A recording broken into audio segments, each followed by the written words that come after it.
monde. C'est peut-être ma dernière intervention comme président, j'en sais rien. Et c'est vrai qu'on tenait beaucoup à cette conférence et je regrette presque qu'on ne puisse pas restituer, parce que c'est pas facile, tous les débats qu'on a eus au sein du comité conférence et avec la participation d'Henri Caudron qui était à l'initiative de cette conférence sur son contenu. Il n'était pas facile de le préciser. D'ailleurs, il y a un autre contenu très intéressant qu'on a dû abandonner. On y reviendra peut-être dans une autre conférence. Le fait de choisir de parler de dark web exclut les sujets que moi j'appelle les big data externes à l'entreprise. Donc, pas ce que vous avez sur votre activité et sur les autres dans votre entreprise, mais ce qu'il y a sur votre activité et sur votre entreprise, au-delà de votre entreprise. J'ai trouvé un nom sympa, c'est d'appeler les big data externes à l'entreprise. C'est un sujet sur lequel peut-être on reviendra. Aujourd'hui, on verra que les côtés dark, donc les côtés méchants, mauvais, terribles, etc. Donc, ce que les méchants peuvent vous faire et ce que les méchants peuvent préparer, et surtout comment ils le préparent, c'est bien la chose intéressante. J'ai voulu en profiter parce que je n'ai pas réussi. Moi, personnellement, j'ai essayé de trouver quelqu'un qui dise des choses positives sur les dark web. Je n'ai pas trouvé, à toute évidence, c'est pas facile, donc je me collerai moi-même.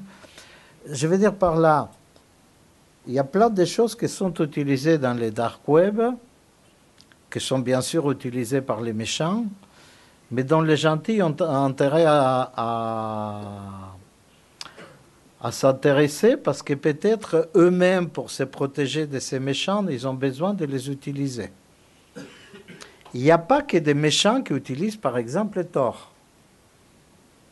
Vous avez un côté que vous connaissez bien, qui est l'utilisation des outils dark ou presque dark, donc des outils d'occultation, d'anonymisation, etc., par les résistants dans des mouvements révolutionnaires ou simplement des contestations dans différents pays.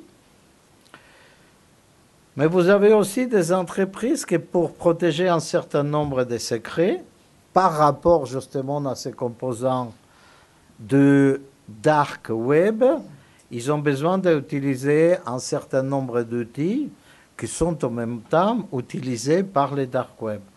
C'est ce qui fait toutes les difficultés de qu'est-ce qu'on doit interdire, qu'est-ce qu'on doit permettre aux entreprises. Je ne rentrerai pas dans les détails, c'est des débats qu'on aura peut-être dans l'association sur la nouvelle loi des renseignements. Je laisserai pour l'instant les députés y discuter. Mais il y a un côté secret qui est le privilège des bandits, des criminels. Il y a un côté des secrets qui doit être aussi le privilège des entreprises et surtout le privilège des individus. Cette part-là de qu'est-ce qu'on peut garder et qu'est-ce qu'on ne doit pas garder revient de la politique, je ne rentrerai pas. Simplement, je voulais signaler avant que les autres interventions commencent, de réfléchir aussi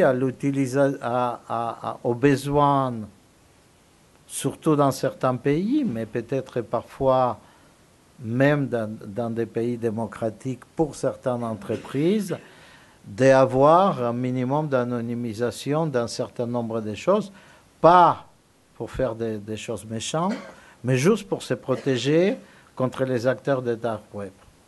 C'est un sujet un peu plus difficile à traiter, je vous le laisse comme réflexion, et on va peut-être passer à la première conférence. Merci.